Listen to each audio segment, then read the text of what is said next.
Hello the internet, my name is Dean and welcome back to another Ruby on Rails tutorial. Today we're going to cover setting up friendly ID, but before we do that I just want to run through a couple issues you may encounter while you're setting it up.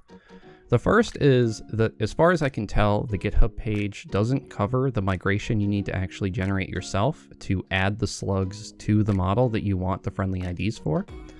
And the second is, if you already have a couple of those records created for that model, like let's say you're adding friendly ID into an existing application, then you need to run an update command to cause any records that don't have a slug yet to generate a slug based on whatever field you want. So we're going to try and run through both of those. The first step is to generate a scaffold. So we're going to say Rails G scaffold post title and then body of type text. We'll do that, and then we'll run a Rails DB :migrate command, and we'll go into our app assets style sheets and we'll delete the scaffolds.scss, and then we'll come into config routes.rb and we'll just say root to post index. We'll save that, and then we'll run a Rails S command.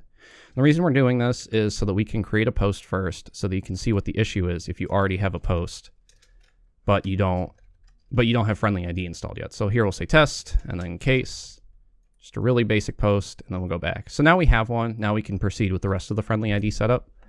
So what we'll do is we'll go into our gem file, and right below the Ruby 2.5.1, we'll just put in a comment that says begin custom gems, end the custom gems. And I just like to do this so I know which gems I've added as opposed to which gems were included by default.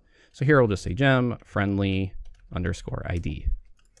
We can kill the server and run a bundle install command. And now that we've done that, I'll just pop over to the friendly ID GitHub page. So if you just search friendly ID gem, you should end up on this page. And we'll scroll down to the installation instructions, which are right about here. It tells us Rails generate friendly ID after we run our bundle install. So let's do that. We'll say Rails G friendly underscore ID. That'll generate the migration. Then we do a Rails DB :migrate to migrate the database.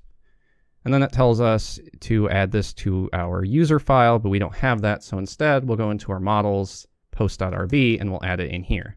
So we'll say extend friendly ID and then friendly underscore ID : and instead of name, because we didn't give our posts a name, we gave them a title and a body, we'll just do title.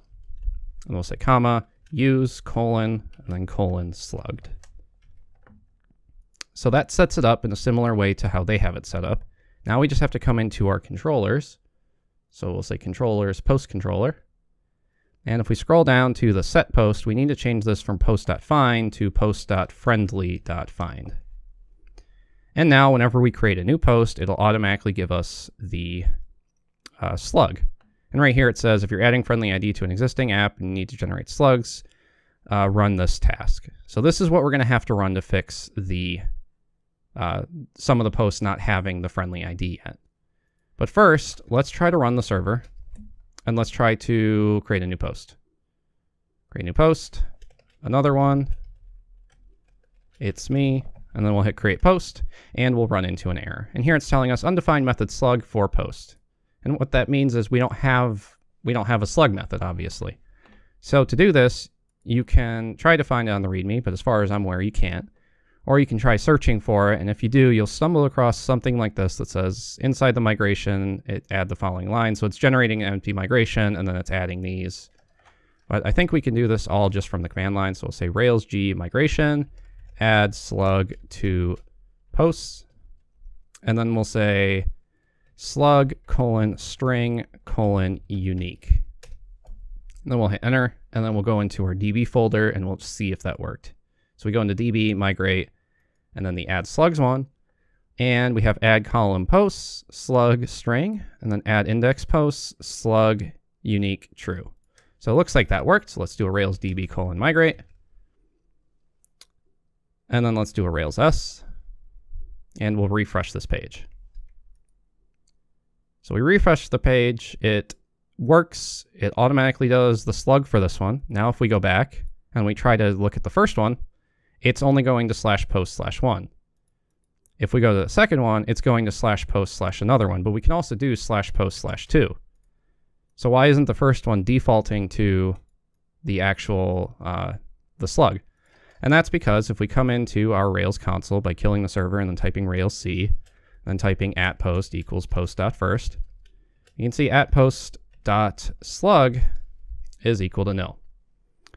So how do we fix that? Well, it's not that hard. All we have to do is run that command that they gave us on this page. So here they say user.find_each.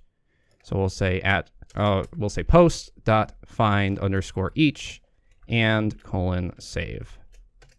And here you can see if you have more than one record, this will probably spam your console a bit, but it says update posts, set slug, and then it sets the slug equal to test. So now if we come back to this page after we restart the server by typing Rails S, you can exit the console by typing Control D. Now if we come here, you can see that the links have changed color, and that's because it's now using the title instead of just ID1. But again, we can still go to just regular /post/1. And this is similar for any other models that you feel like adding a friendly ID to. All you have to do is set it in the model, go to the controller, change it to friendly.find, generate a migration to add the slugs to the model, and then make sure you run an update command if they already have a couple records to update all of them and give them all slugs.